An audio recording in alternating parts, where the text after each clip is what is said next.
देखें, आज का जो मुद्दा है वो ये है कि हम देख रहे हैं बीते कुछ दिनों से भारतीय जनता पार्टी ने पूरे देश में सेमिनार करने शुरू किए हैं। पीओजेके को खाली कराने को लेकर वो अपना एक प्लान बता रहे हैं, रोड मैप बता रहे हैं। लेकिन हमें अफसोस इस बात का है कि हमें वहां से निकले हुए 75 साल हो गए हैं।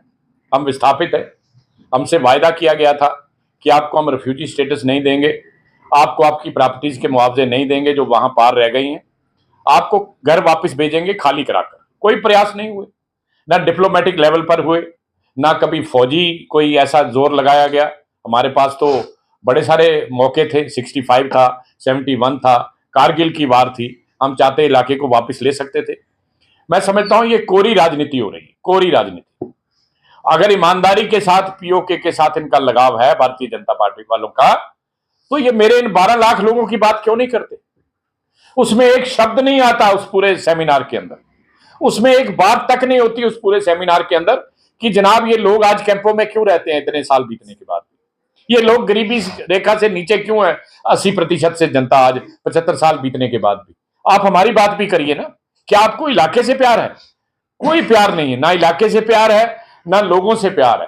प्यार किस बात का है कि अगले चुनाव को लड़ने के लिए एक मुद्दा चाहिए, और मुद्दा क्या होगा? पीओके।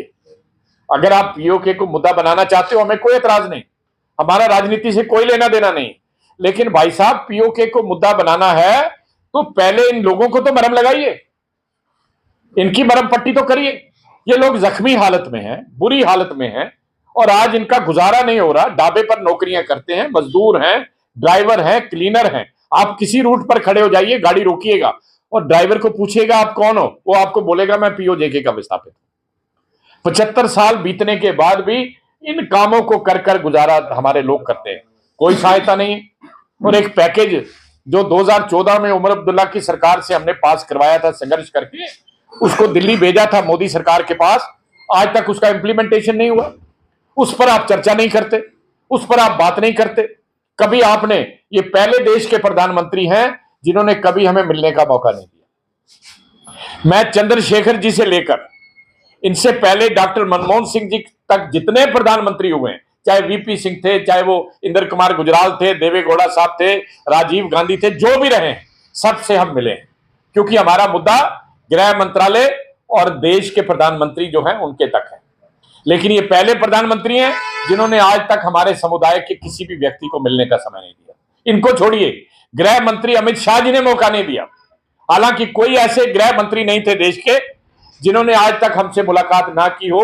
यहां तक कि राजनाथ सिंह जी जब इससे पहले देश के गृह मंत्री थे, उन्होंने हमें बुलाया, यहां गेस्ट हाउस में मीटिंग हुई और सारी बात सुनी। ये अलग बात है कि मसला हल नहीं हुआ। वो भाई, हाँ, कमाल हो गई। इलाके से आपको रातों रात इतना प्यार हो गया, और जो लोग 12 लाख आज कैंपों में मर रहे हैं बुरी हालत में, उनकी आप बात नहीं करते, उनके पुनर्वास की कोई योजना की बात नहीं करते। और आज जो एक सीट हमें विधानसभा में मिली है, जिसको नॉमिनेशन में हमें देना है, उसके लिए भी आप एक राजनीतिक व्यक्ति को सामने ला रहे हो। ये बिल्कुल बर्दाश्त, ना काबिले बर्दाश्त है, जिसको हम बर्दाश्त नहीं करेंगे। लिहाजा हम आज इस प्रेस कॉन्फ्रेंस के माध्यम से ये कहना चाहते हैं कि भारतीय जनता पार्टी बाज आए और हमारे लोगों के साथ दगा और धोखा करना बंद करे। नहीं तो हम भी एक पैरेलल सेमिनार छेड़ेंगे और लोगों को बताएंगे कि जितने सेमिनार आज तक हुए हैं उसमें अगर आपका एक शब्द भी बोला गया हो तो हम आपसे माफी मांगेंगे।